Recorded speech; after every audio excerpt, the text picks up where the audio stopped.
welcome to the Authortube Writing Conference. My name is Becca Syme, and I am here today to talk to you about the phases of an author business.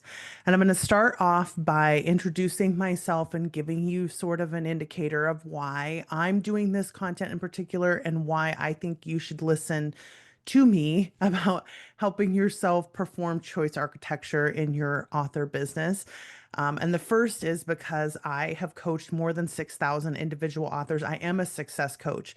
So coaching people individually means these are people I have sat across from, spent 45 minutes talking to. I use an alignment system to do coaching. So we're working on choice architecture, and the goal is always to produce success.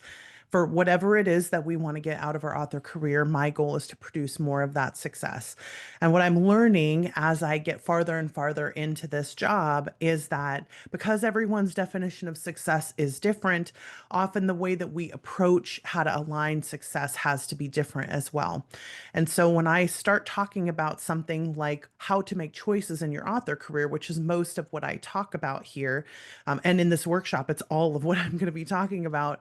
It's because most of us are adrift in all of the sea of suggestions for what we should be doing in our author career. And the problem is that we get caught up in what I call the certainty correctness gap, which is that biologically would be the best for us if certainty and correctness were aligned, so that when certainty went up, correctness also went up, so that I would know if someone was very certain about something, that I could also trust that they would be correct about it, that it would work for me, that it would be true all the time, that that's what success means, etc. And the problem is that's not actually true. Certainty and correctness are on an adverse axis, like they're on an XY axis. So they are not relative to each other at all. You can be completely and totally certain and absolutely incorrect, and you can be completely and totally uncertain and absolutely correct. So the problem with that is when you're listening to people give you advice about things, you should do direct sales. You should start a YouTube channel. You should. Every time you hear a you should, there is a meter in your head that is testing how secure or certain you feel about your decision and your career, and then testing how certain that person feels about their suggestion or advice, and potentially also is weighing in how successful they are, etc. And then I'm deciding to make decisions primarily based on those facts, on how certain someone is and how successful they are.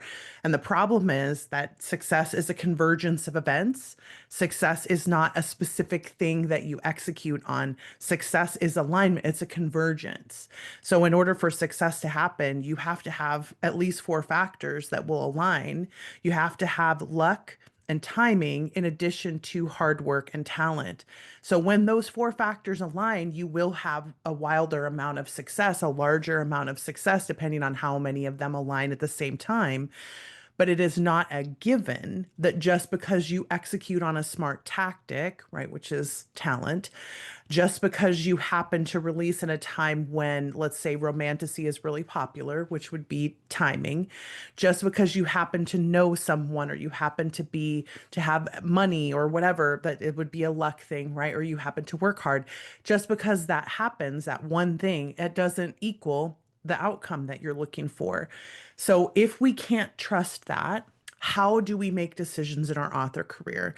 So when I'm helping people make decisions, I am always looking for the highest convergence of the factors that cause success to happen. And unfortunately, there are some things authors don't understand about their businesses. And so I'm here to help you understand, which is the second part of my bio, because I have a master's degree in transformational leadership, which is an industrial and organizational psychology degree, among other things. We studied other things, but essentially that's what it boils down to. How do you create organization or a career or a business that has veracity, that has the ability to grow? And in business in particular, because demand is usually what drives our ability to sell. So like I supply books, but I need to know that there's a demand there, and I need to know that I've found the demand pockets that exist, and I need to know that I'm able to meet the demand that exists and that people want the supply that I have, right? So there's all these things that have to align in order for me to hit this spot correctly. And when I have aligned things and I have hit them correctly, then there's sort of an order to how organizations grow. But if I haven't reached that spot yet, me trying to execute on tactics that are farther down the chain from where I'm at, that are really what I would call for a later phase, right? There are certain tactics that don't belong in early phases of your author business because they're not technically an investment yet. So audiobooks are not an investment if you don't know that you have a book that meets consumer demand and that you have found demand pockets that you can maximize. Translations are not an automatic in. Direct sales is not an automatic in. Kickstarters are not an automatic in. There's a level of knowledge you need to have or of testing that you need to do with your current platform and your current books to know if there's demand out there for what you've produced and to know if you're going to be able to meet that. So what we're talking about in this workshop today, and we've already started discussing it, I'm just not putting the slides up because it's easier to do my bio and stuff when you don't have to look at the slides. You could just look at me. But in the very beginning of this, I needed to talk about my experience first and then my credentials first, because when a lot of people speak with a lot of certainty, what they're primarily doing is talking about their own experience. And I am so much more interested in giving advice that's as individualized as is humanly possible. So depending on what phase of your author business you're in, there are some things you just don't need to worry about yet. There are some things that are not worth your time to learn, no matter how much everyone else is yelling about them, no matter how much it might feel interesting to learn about that stuff. There are certain decisions, and again, the choice architecture that you want to make in order to maximize the opportunity for you to have that convergence of success happen for you.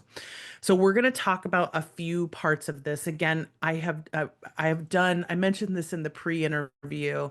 I've done an entire conference on the 5 phases of business in the past where we've done super deep dives into everything. We've talked about each phase in depth. And so this is really just as big picture of an overview as I can give you with 2 things included. I want to give you some mindset tips that you can use to align your mindset with the phase that you're actually in right now, with action steps associated, because I want us to take action. And then I'm hoping to provide you with some easy ways to say yes and no to whatever is coming your direction in the should category, depending on where you are in your author career. Spoiler alert, almost everything needs to wait. And we don't like waiting in the author business. We want things to happen fast, but I would argue that's primarily because we don't understand that there is no worry, there is no danger in things happening at a slower pace. We do not need to take advantage of things right now. Nothing is running out, nothing is in danger. Even as the market continues to get saturated, it's still going to be open. There still is always going to be opportunity for stories to get heard and told, for stories to get purchased, for new people. We will not run out of opportunity. We may not be able to promise that you as a particular individual person will take off. Like I can't promise you that you will get what you want, but I also can't promise you that you won't. No one can. No one can promise you, unless you stop writing books completely, that you won't and will never get what you want unless you do X. Nope, there is nothing. There is nothing in that category. So, what I want to talk about today are the specific phases of an author business. And I'm going to share some slides here in just a second. But the specific phases of an author business and what it looks like to be a good manager, like an effective manager of your author business, because I do actually think that making good choices is important. Yes, we want to embrace the learning curve, but making good choices is important. The job of a book release or of a publishing house is to test the demand. That's the first slide we're going to come up on here. But the job is to test the demand. And I think a lot of us believe that our job is to run a business as an author, but that's not actually what your job is about when you have an author business, because the author industry is a speculative industry. And that means that there is no promise for how growth is going to happen because, well, I mean, it's creative, so there's that. but it's also uber competitive. So when you're in a competitive industry and when you're in a creative industry, we call that a speculative industry. And that means that there are no promises. So we want to try to test the demand that exists. Are there readers out there who want what I have? And there are some ways that people will suggest that you can narrow down the likelihood of finding demand. And I'm just going to say, in terms of writing to market, some of you should consider it and some of you should not. And if you ever want to see more content about that, I have a bunch of free videos on this Quickcast podcast about it. But the goal is to say, everyone is going to be different. Whether they should intentionally write to market is not a given. It's not a promise that you're going to sell as long as you do it. It still is just a strategy. And all strategies have to rely on timing in order to make them happen. So put your best strategies forward, yes, and smart, yes. But your job, the engine of your business growth is going to be, and I'll show you the model here in just a second. I have a model that we're going to go through. But the job of business growth is testing and responding. Unless you have an unlimited war chest to spend on your advertising and marketing, and then by all means do whatever you want. So there's always the caveat, and I want to say this is an important caveat. There's always the caveat of if you don't need to see a return on your investment, if you can afford to just spend that money and speculate, again, speculating is a risk, but if you can afford to speculate, then do. The primary goal of this is to talk about the phases of the business that exist so that you don't think every single penny you spend on your author business is an investment, because it's not. The majority of what you spend on your author business, you will not see back, especially in the first phase of business. And the goal is to be smart about how we spend money until we get to a point that it's more likely that we're going to see the money, that is to see money be returned. So, this applies no matter what type of publishing you're doing. All books have to have that engine of demand. All books need to be demanded by readers in order to be able to sell. And because there is so much more supply than demand right now, there is still plenty of demand out there. And there are demand pockets that nobody's filling right now because the people who want the books don't have access to them. So there are some obstacles to this, and I'm not saying give up on any of this. What I'm saying is you need to understand what is required to run an author business in today's industry. And what is required, I think, is primarily resilience and patience, but we will get to that because there's going to be lots of other things to talk about. But we need to understand this is a long game. So what we are looking for is testing, because the organizational growth curve is an IO, industrial and organizational psych concept that's utilized, and almost everybody that I know who does consulting in IO is aware of this and has used it in the past. The organizational growth curve applies no matter what industry you're in, no matter what, because when you are increasing revenue, you have to understand whether the revenue will continue or not. So just because I'm making money doesn't mean that money is going to continue coming in. And just because I make money for a little while doesn't mean that that demand is renewable, right? So I need to wait for a while after I start to see demand creep up. So the fallacy that I think a lot of authors get into is that, oh, when people read my book, they like it. And they think that because I'm getting good reviews, that that means there are so many more people out there who would like the book. I just haven't tried hard enough to get it into their hands. That is often not the case. Often it is the case that there's either some convergence of luck and timing that didn't work out, which we attribute to Loki around here. And I say Loki is in charge, in air quotes, a lot, to remind people that there are too many factors sometimes for us to try to figure out every single thing that has happened. So I get a lot of questions from people when I start to talk about things like discovery and demand at the very beginning of this discussion, because I'm saying when you start to see revenue come, so in this phase one, right, is where we are still researching and developing. We're still testing and trying to find the demand that exists. The growth may be negligible in that space. And I'm going to go ahead and move along to do phase one. We'll come back to this organizational growth curve in a moment. But it's really important to remember that in phase one, and really even in phase two, this is a test of profitability. Like the early phases of the business are to try to see if you can find a profitable gap, like if you can find a profitable demand pocket. And this is so important. If you haven't found it yet, you can still find it. There is no expiration date on your ability to find demand pockets. And I know there's a lot of statistics about there about things like books sell the majority of what they're going to sell in their whole career in the first 2 or 3 months or year or whatever. And yes, that is true on average, but that doesn't mean it is 100% true. Again, understanding how to interpret statistics is really important. So yes, on average, that might be the case, but that doesn't mean that your book will never sell if it didn't sell. It just means that the highest likelihood of all book is that all books will follow that same pattern, but that all often says nothing about your individual book. In the same way that we say, what is it, like 97% of authors will never make a living at this. And I'm like, right. But again, that you don't know what percent you're in. Like there are things you can do that will make you more likely to be in the 3% and not the 97. If you just hear 97% of people will never and then get demotivated by that, then that's the wrong way to interpret that statistic.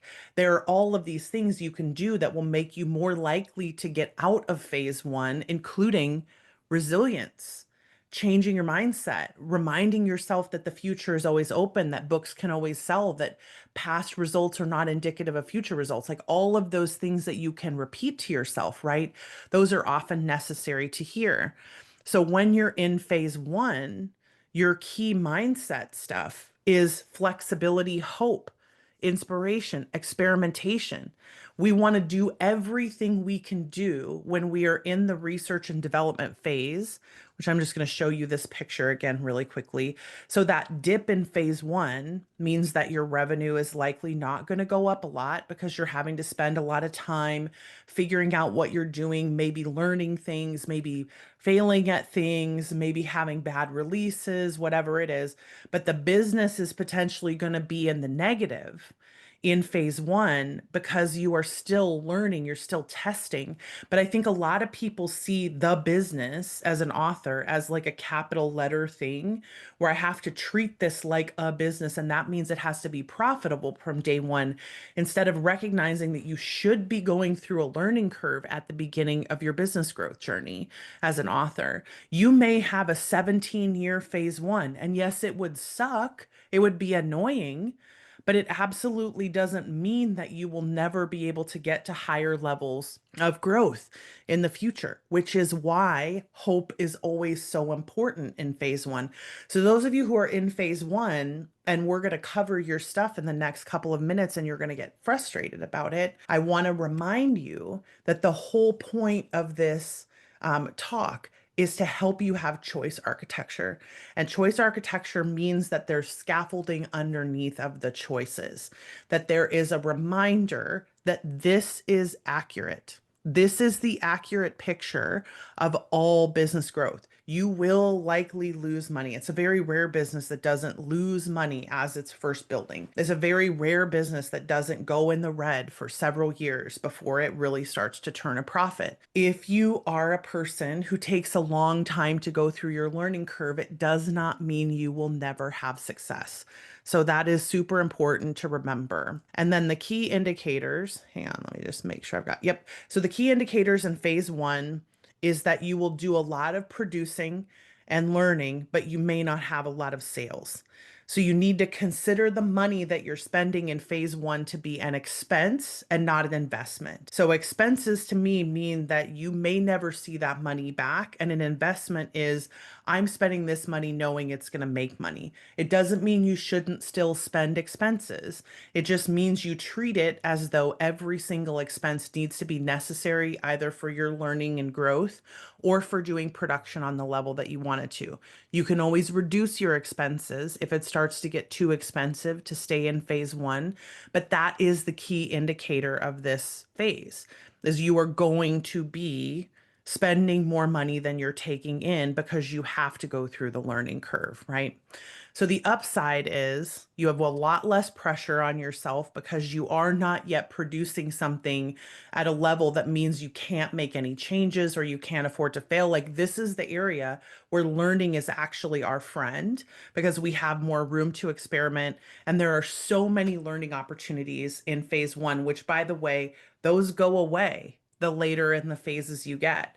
You have so many more learning opportunities in phase one and two than you ever will in three, four, and five.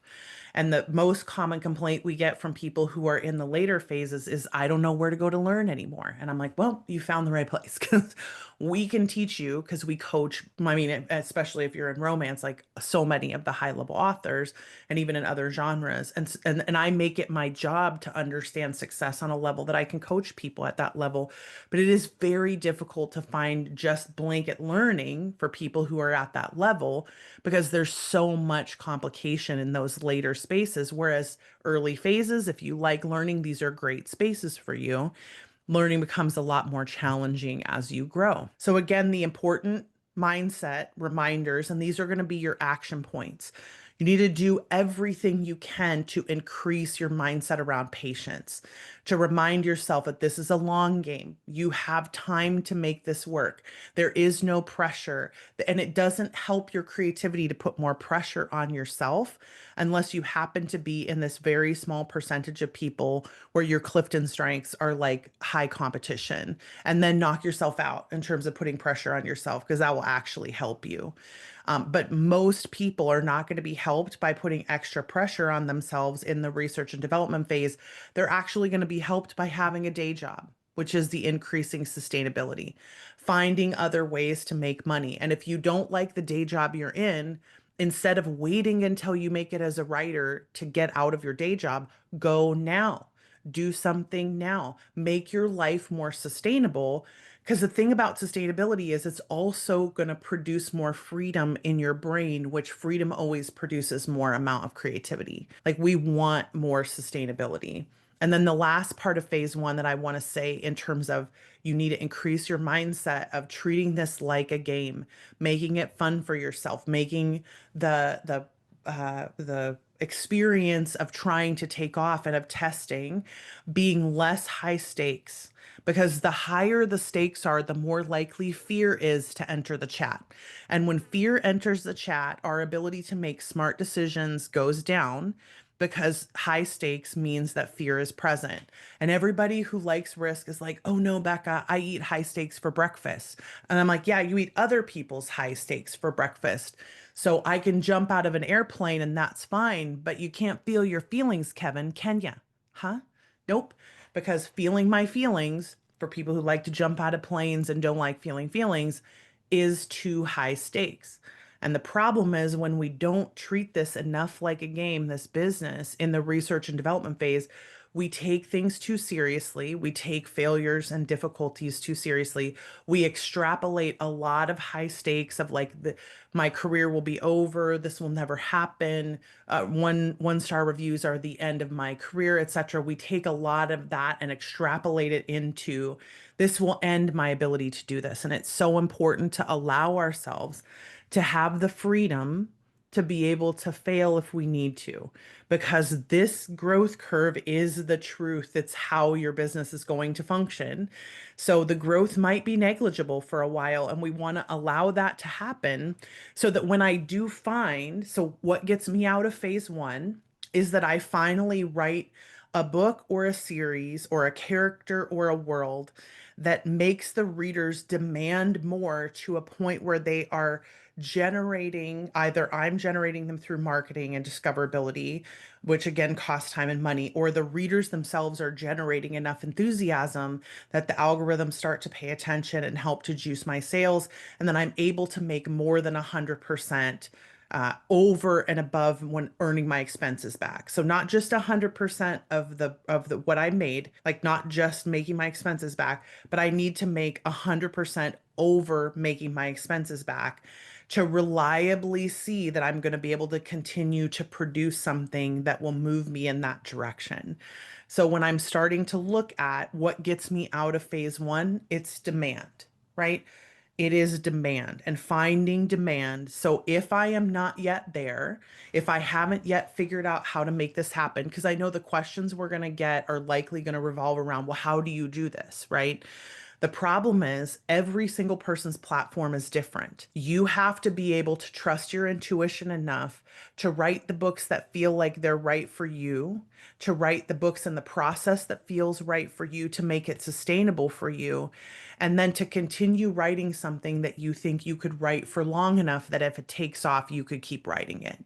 So it's going to be a learning process for you. It's going to be, and I will say, because I don't know if I'm going to be able to be here live when we're doing this presentation on the Authortube Writing Conference. If you're asking questions in the chat and anybody who's moderating is not able to answer them, come and put a question on the comments on the video, or if the chat's done, put a question in the comments on the video so that I see and get the notification, and then I will come back and answer those questions later because I want to make sure that I have the opportunity to answer your questions even if I can't get to them live. But I'm trying to anticipate some of the answers of what's likely to get asked. And that's one that always says, well, how do I do that? And I say, this is the life of understanding your research and development process. You have to continue experimenting. And this means for me, you focus the majority of your time, and I mean this to everyone who's in phase one. You spend the majority of your time, 60 to 80% of your time in the manuscript or manuscript adjacent activities. So reading, writing, plotting, planning, editing, and resting. 60 to 80% of your time in those spaces, and only 20 to 40% of your time marketing. This idea that we need to spend all of our time marketing, it does not take into account the organizational growth curve, which means that if you don't continue to produce the supply, if you can't keep writing and you burn yourself out, you're not going to be able to continue the growth of the organization because you won't be able to do that growth every time you need to. Move on to phase two, which is you have come out of phase one, you have the initial growth, you're seeing return more than 100% over your expenses, right? So 100% profit. And then you're growing in your audience attention. So those are the key indicators. And people are constantly asking me like, well, do you count every single expense? And I'm like, I'm less interested in counting 100% of your expenses than I am in making sure that if you spend $2,000 producing a book, that you can make $4,000 off of that book before we assume that you're going to be able to continue growing your audience. Because the goal is to be able to find the content that you are working on. That's what the R&D phase is for. To find the content you are working on that has reader interest that you can find and access. So you are not experimenting as much anymore in, can I find demand? Can I package it correctly? Can I place it correctly? Can I promote it correctly? Can I advertise it correctly if I'm going to advertise? That those questions have been answered, right? Because I'm now making a significant enough amount of money. If I can make $8,000, $10,000 off of a $2,000 initial investment plus $2,000 in ads, I'm great. That to me says like, yep, we're safely out of phase two, because you want the propelling of your product to be very clear to you. If you can't tell the difference, then it's likely not making a difference. That's my rule about growth. So initial growth, key indicators, growing audience. The hard part about phase two is that it's very difficult to decide when to scale because often you are in the thick of it in phase two. You're trying to spend more of your time marketing and advertising because you're starting to see a return. It's difficult because you want to prioritize the writing, but you can't always. And then sometimes you make decisions that don't pay off. So you have these pain points of like, it's early days. Am I going to be able to sustain this? And it can be very painful to be in that space because you remember what it was like to be in phase one, right? And to not be able to make the money back. And now suddenly you're making the money back. What do I do now? Am I doing it right? How do I spend enough time writing, etc.?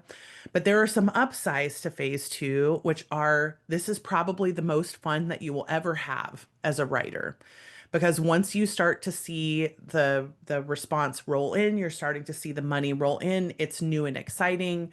There's all this potential opportunity. You're getting a little bit of attention. Potentially, you haven't started having some of the downsides that occur in later phases yet. So this is the phase that the majority of phase five authors would like to come back to, either be in phase one again or phase two again. So that's the other thing I always like to tell people when we're talking about business phases is that most successful authors want to go back and be able to be in phase one and phase two again, because phase five is very difficult. And it can be very painful to be in phase five for an awful lot of people for some reasons that we'll talk about. But because there are some real big upsides here, I'm constantly encouraging people, enjoy this time, be present here, celebrate these spaces, like have fun, because this is going to be some of the most fun you'll ever have in your author career. There's still a lot of possibilities in front of you. You're seeing early attention, but there's not a lot decided yet. There's a lot of fun. So in phase two, you have to be conscious about your openness to risk, because you are likely seeing some good demand response and you are going to want to take some risks, but there may be this feeling still of like, oh, but phase one is behind me. Am I making enough money? How do I do this? So this is where the willingness to ask for help comes in. Sometimes you need to talk to a marketing coach or another bigger level author so that you can get some advice about, should I make this decision or not? You may need to talk to a financial advisor, things like that. But this ability to learn how to take risks and be a little bit pushy with yourself. You still want to have the security and stability from early, right? But you're going to need to start building your community. And this is one of my biggest action points in phase two, is learning how to build your community effectively, because you're going to need them down the road. And the other mindset piece is focus. You have to be willing to say no to things, even some things that might sound like a lot of fun, especially some learning opportunities, especially trying some brand new things, so that you can focus in on making sure you're still spending enough time writing. I still want to see you spend 50% of your time in the manuscript or manuscript adjacent stuff, if you're capable of doing that when you're in phase two, because this is the time when you found early demand. And again, I'll show you this picture just to remind you, like, this is the initial growth period, and you're starting to recognize that you're getting attention. You might start needing support. So you want to prepare for that, because then when you hit phase three, you're going to get into like, oh my gosh, now I need help stat, right? Because in phase three, we hit this space where we just go back and forth between three and four for potentially for a long time, because you can grow a little bit in building a little bit of infrastructure, and then that infrastructure pays you dividends. It increases, and if it increases enough, then you can do more investing. This is where we start to get into the investment potential. So once you understand that you have demand, what gets you out of phase two is that you have enough demand that you're pretty sure you can invest into infrastructure. This is where you might want to start producing audio or translations. It's where you may want to start doing something like a Kickstarter, although I really would save Kickstarters unless you're super good at discoverability stuff. For later, like, I would rather see people running Kickstarters more in phase four and phase five, just to really take advantage of those opportunities of mobilizing your fan base. But it's like each individual action that you take in this business as an investment has a purpose. And the purpose of doing translations and audio is not the same as the purpose of writing ebooks and paperback books. Like, when you, unless you are really excellent at advertising, which again, like, caveating this, right? Some of you are so good at advertising and marketing that you're like, no, if I make these things, I can figure out how to sell them. I'm so much more likely to feel comfortable encouraging people to spend the money to do audiobooks and translations, because you have to create infrastructure around those products. If you're going to continue to create them and sell them, if you do all the work yourself, because again, we're in the creating infrastructure period where your revenue is likely to go down again, right? You need some of your time back because you're starting to get too invested in running the business. You are always struggling to catch up. But again, the difference between that feeling, the feeling like you're always struggling to catch up in phase three versus those of us who are already feeling that in phase one is in phase one, we're doing too much. We are trying to do too much when we're struggling to keep up and catch up. Whereas in phase three, we're struggling to keep up and catch up because we are actually doing too many things that add to the revenue and we're increasing and the attention is increasing and our requirements are increasing. And so we are actually doing work that adds to the bottom line of the business all the time, whereas in the earlier phases, it doesn't as much. But then you're going to start hitting the reader or audience frustration with some part of the process of your business. Either the length of time between releases will start to get frustrating, or you'll start to feel like you need to produce things faster, or they'll want additional products from you, or they'll want you to come to book signings, or you'll want to start doing conferences. And then there is all of a sudden this added tension inside of your business of now I have to manage readers and reader attention. And this is usually where we start to see people adding staff for reasons of like needing there to be a way to manage this time of and attention of readers in a way that will produce more income, right? So you may want to hire engagement people, you may want to hire staff for sustainability of your business, etc. You may want to hire people to manage translations and audio so that you don't have to be the person doing that. Because again, the more things you take on, the more it cuts into your ability to produce more supply. And whenever possible, we want in the earliest phases for you to be spending a lot more time focusing on creating more supply than you are focusing on marketing. And too many of us are not doing that. Pain points in phase three, your profit is going to go down because you're going to have to start paying people to do things that you weren't previously paying them for, or paying them to do things you were doing. And it can be a big source of anxiety because you're taking on a lot of responsibility. And additionally, you probably have to quit some other things that you started in the frenzy of phase two when you weren't sure what you were doing and you were throwing spaghetti at the wall because you actually are doing too many things and the things you're doing are not having a return on investment. So phase three is usually the phase where I start to see people looking for help in understanding their ROI. Am I doing things that matter to the bottom line? And this is where you're starting to ask for a lot more help again. You're probably getting coaching. You're probably hiring some kind of a market consultant or doing some kind of expert consulting, trying to figure out how to make this work in the best way possible. And I think that's a wise use of this point because your learning opportunities are narrowing in phase three as you're starting to build infrastructure. And again, infrastructure in your business means that there's something you have to pay for in an ongoing way that is making your revenue become required in order to sustain the business. So when you do something like you're not just making a translation of a book, you're not just making an audiobook, you are building a line of expectation in your readers that you are going to continue to produce audiobooks with each book, that you'll continue to produce translations, just like you're producing books in the early phases of business, right? The expectation of the audience when it starts to get um, uh, used to you producing content, the expectation is that more content will follow. Then the other part that is really painful in phase three is that when you're having success, you are the most likely to start shedding friends or friend groups. As you start to see your success take off, you will start to narrow and your own expectations of your time are going to change because you're going to have so many things coming at you. And this tends to produce fractures in friendships, even though you likely are not doing anything to cause that to happen.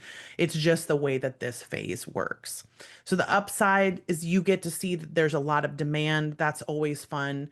There are peers who will want to collaborate with you. You're going to get some opportunities, right? But then when you get into phase three and you're starting to build infrastructure and you're starting to look at investments, you need to practice asking for help. If you don't currently have either a financial consultant, a therapist, frankly, a coach, a marketing consultant, or someone who you are looking to for help in managing everything, you probably need to find one. Like you are going to need help in phase three. You cannot do all of this on your own. The other thing you have to get better at, and this requires mindset shift for most of us is delegation. You have to learn how to put things off your plate and how to turn things over to other people and then trust them. And that may be a learning curve for you, especially if you have control issues. You are likely to need to learn how to do delegation. I'm going to encourage you to find a therapist for that. There are also some really great classes at the Personal Development School. I think it's just personaldevelopmentschool.com, where she does a lot of work in trying to help you understand why you're so attached to certain things and certain people and how you can break your attachments to those things and people. And then the last thing that's really important in all three of the next phases is resilience. These are going to be some of the hardest times you will ever spend in this author life. It doesn't mean you won't still enjoy them or they won't still be fun, but you are going to need the resilience of this experience because you have to be able to remind yourself that you can get through this, that you can do hard things, that there are people who are in your corner, that you potentially have a community that you can reach out to. Like you need all of those things to be happening. So you have to focus on finding the skills to make them happen. And again, I'm just going to remind you really quickly, thank you so much, the moderators in the live chat. Please do ask questions in the comments if you want me in particular to answer them. Just so everybody knows, I had a family emergency. I was supposed to do this live with you, and I have to travel on the day that we are doing this for a funeral. And so I'm fine, but I just need everybody to know that if you want me to answer the questions, I will. And you can come back after you finish the day's presentations today at the Authortube Writer Conference. You can come back and ask the questions, or you can put them on the comments here right now. So that's phase three. And when you get into the infrastructure phase and you're starting to spend money in investments and your profit goes down, then you're going to start making those investments pay off. And then you start to see the profit rise again. And at a certain point, you're going to want to invest more of that rising profit back into the business again. And you're going to make phase three happen again, which will make phase four happen again, which will make phase three happen again, which will make phase four happen. So you may go through three and four over and over again for a while. You may be 1xing, 2xing, 3xing, 4xing as you just continue to grow hand over fist in this space. And phase three and four are the most aggressive growth phases, right? Because you're building infrastructure and that infrastructure is continuing to cost you money. So you need to keep the revenue up, but it's also continuing to produce money for you. That's the goal, is that in phase four, the revenue is producing its own growth, or the investment is producing its own growth. So the key indicators in phase four, which is the growth of your investment, is that your fingers need to not be in everything. You need to have some people that you can rely on, that you can give things over to, because part of three and four is always going to be HR. And again, you start to have HR issues because you probably hired people back in phase two or three, and now you may have to fire someone, which means you're going to need help. You may have to rely on other people to give you new suggestions for who to hire. This is always a difficult phase. Doing HR in small businesses is a pain point. If you need any help, you can always reach out to us and ask. But so everyone in your life is going to start to be worried about your self-care. And you're also going to be really conscious of the fact that you're moving at a very high speed and you are likely to have issues with your health that are going to start in three, four, and five phases, where you're starting to see the results of you not taking as much care of your body. So self-care is going to become more important. I encourage you to lean into self-care sooner rather than later in these phases. So the pain points, HR is its whole own nightmare. Please reach out for help to someone, whether it's us or not, doesn't matter. If you're having HR issues, because you probably need support, you probably also still need to quit some things.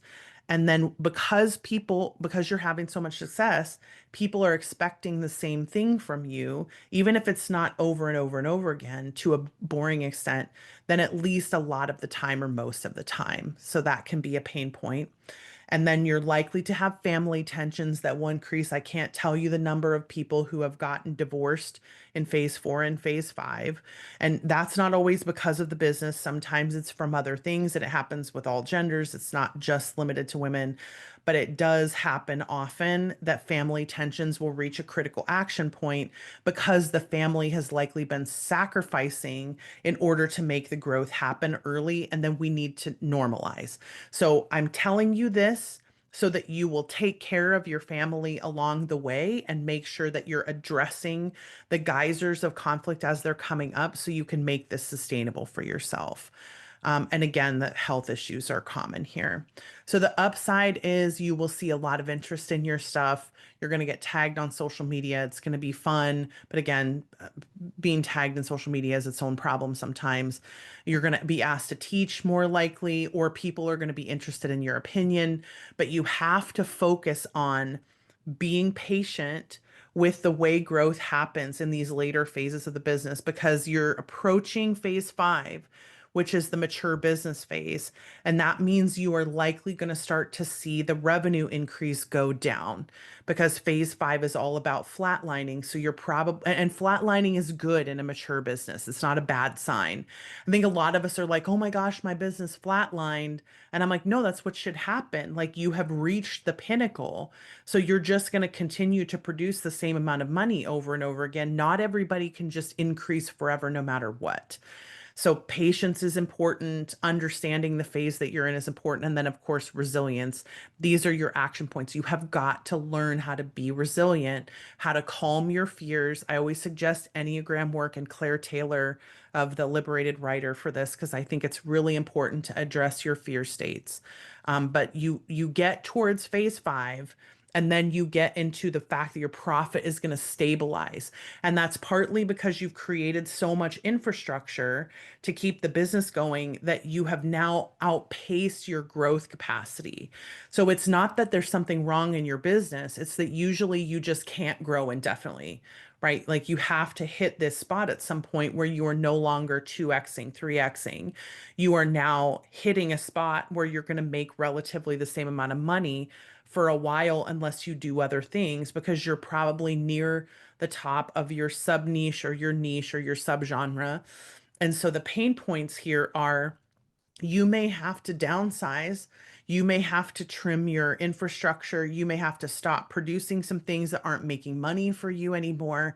But people are going to continue to expect the thing from you that you're delivering, which is why an awful lot of authors wish that they could go backwards, right?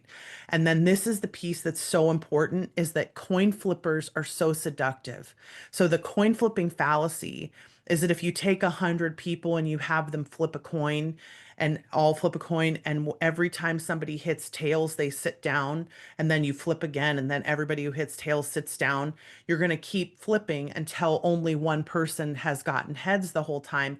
And when you interview the person who says at the very end, like they got heads, they're going to tell you, well, I reached a point where I was like, this is going to happen for me. This is going to happen for me. And look, it happened for me. But the problem is, half of the people who sat down in the last several flips thought the same thing, but then it didn't happen for them. So it's not that it happens for you if you think it's going to happen for you. It's that if it did happen for you, you reached a point where it felt inevitable, but everybody else did as well. It just didn't happen for them. So because the coin flippers are very seductive at these levels, it can be like, well, if you want this, all you have to do is just believe that it's going to happen. And I'm like, yes, that if it's going to create better choice architecture for you, that can be helpful, but it's just not a given, right? And so you can't always expect and throw everything at it and make sacrifices for something that's like, okay, but this is not a given. So we need to at least be cautious about it. Because in that space, at that top of the mature business, the flat line is going to feel like death. And the downside about this is that most of us are not prepared to believe that flatline is good.